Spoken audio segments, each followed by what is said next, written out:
목사님, 시각장애인이었던 바디메오가 예수님을 만나고 눈을 뜨잖아요. 성경에 보면 그가 눈을 뜬 이후로 예수님을 따랐다고 되어 있는데 예수님께 나아갈 때 벗었던 그 겉옷을 다시 주워들고 따랐을까요? 아니면 그 자리에 두고 따랐을까요? 굉장히 쓸데없는 걸 궁금해 하시네요. 사실 성경에 딱히 뭐라고 기록이 되어 있지 않아서 알 수는 없는 건데요. 이 바디메오가 겉옷을 버렸다는 게 어떤 건지 한번 생각은 해볼 필요가 있을 것 같습니다. 목사님은 겉옷을 몇 벌 정도 가지고 계시나요? 목사님도 쓸데없는 걸 궁금해 하시네요. 분명하게 말씀드리시는 거 저는 한 벌은 아니라는 겁니다. 그 유대인들에게 이 겉옷이라는 게 오늘날 우리가 입는 겉옷과는 좀 다른 부분이 있습니다. 물론 이 추위를 막고 몸을 보호하고 가끔 이불로도 쓰는 식의 그런 의류의 역할을 하는 건 맞지만 유대인들에게 겉옷은 이 단순한 의류 이상의 의미가 있다는 거죠.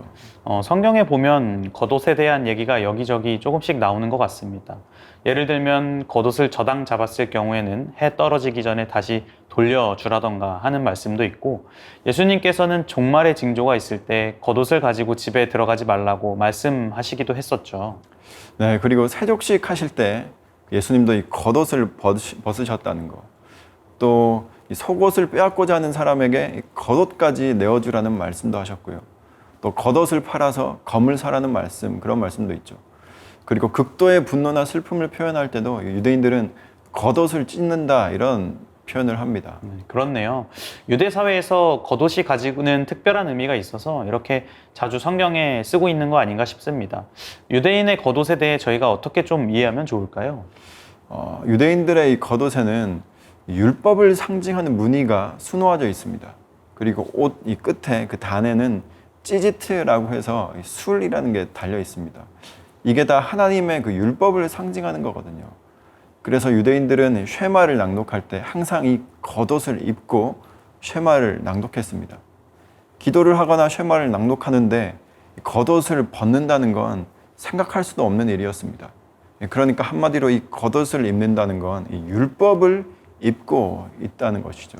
그러면 바디메오가 겉옷을 벗어던지고 예수님께 나아갔다는 것은 율법이라는 껍데기를 벗고 율법의 본질이신 분께 나아갔다, 이렇게 이해할 수 있겠네요. 네, 맞습니다.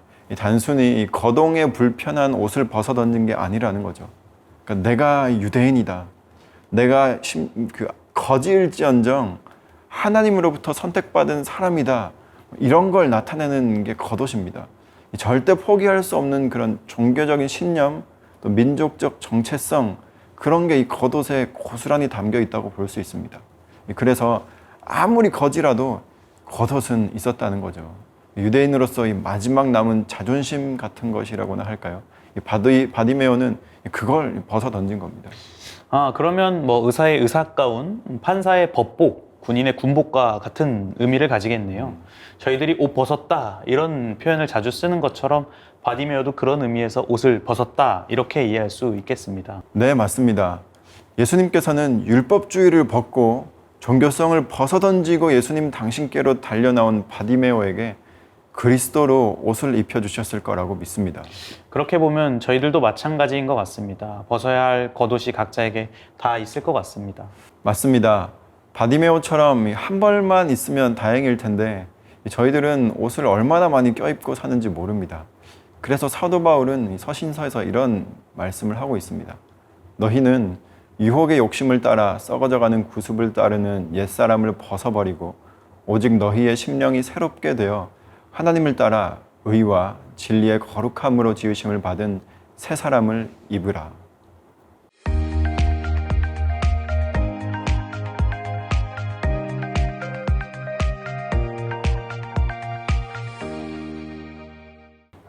목사님, 혹시 무화과 드셔보셨어요? 무화과요? 네.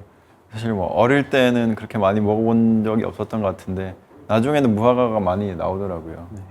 네, 저도 어릴 때 무화과 나뭇잎이 마르고 이렇게 찬양하면서 무화과가 뭔지는 정확히 몰랐습니다. 그런데 예전에 어떤 성도님께서 너무 맛있는 무화과가 있다고 해서 가져와서 같이 먹자, 이렇게 했던 기억이 납니다. 그때 무화과가 진짜 제 인생에서 가장 최고의 무화과였습니다. 네, 근데 성경에 보면 예수님께서 그 맛있는 무화과를 저주하셔가지고 마르게 하시잖아요. 근데 왜 그렇게 하셨을까요? 예수님께서 성전 입성하시고 베다니로 나오셨을 때 일이죠. 예수님께서 굉장히 시장하셨나 봅니다. 멀리서 보니 잎이 많고 꽤나 괜찮아 보이는 무화과 나무가 눈에 들어와서 열매를 맺었을 거라고 예상하시고 가까이 가시죠. 근데 열매가 없는 것을 보시고 저주하시는 겁니다. 그럼 예수님께서 배가 고프셔가지고 투정을 부리시거나 분풀이 하는 것처럼 느껴질 수도 있는 그런 장면인데요. 무화과 나무의 때가 아님에도 불구하고 예수님은 열매를 기대하셨다는 게 억지스러운 것처럼 볼 수도 있는 부분인 것 같습니다. 네, 맞습니다. 그런데 무화과의 특성상 8월, 9월에 주로 수확을 하지만 잎이 나기도 전인 3월 중순부터 열매를 맺습니다. 이 열매도 충분히 먹을 수 있는 거죠. 그런데 잎이 무성하면서도 열매가 없다는 것은 이 무화과는 열매를 내지 못하는 것이다 라고 볼 수 있는 것이죠. 아, 그런 의미가 있군요.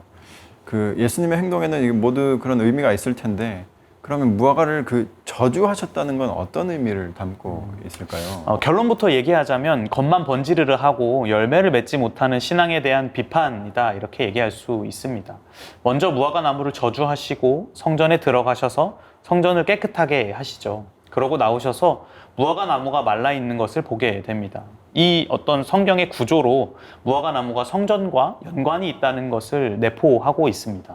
아, 그 무화과 나무를 보시고 저주하신 그 사건 사이에 성전에 들어가셔서 성전을 깨끗하게 하신 사건이 있다는 거. 이걸 좀 우리 어떻게 연결해서 이해하면 좋을까요?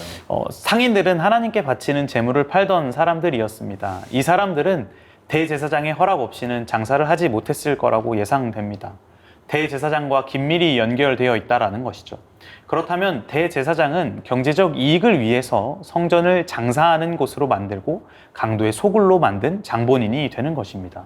아, 그렇게 본다면 예수님께서 성전을 깨끗하게 하신 건 이 대제사장에 대한 어떤 도전, 종교적 권위에 대한 도전이자 비판이 될 수 있겠네요.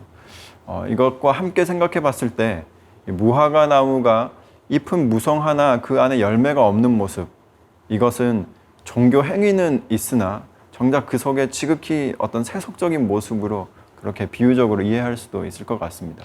네, 결국 예수님께서는 열매가 없는 무화과 나무가 마르는 것 같이 성전이 파괴될 것을 선포하신 겁니다. 예수님은 언제나 종교 행위보다는 마음을 중요하게 여기셨다는 것을 또 우리가 이해하게 됩니다. 우리에게 믿음의 도전을 주는 것 같습니다. 우리의 모습은 또 어떤지 돌아봐야 할 것 같습니다. 네, 맞습니다. 우리가 어떤 교회 안에서 종교적인 행위를 이렇게 막 풍성하게 한다고 해서 그것이 우리의 신앙의 본질이 아니라는 것.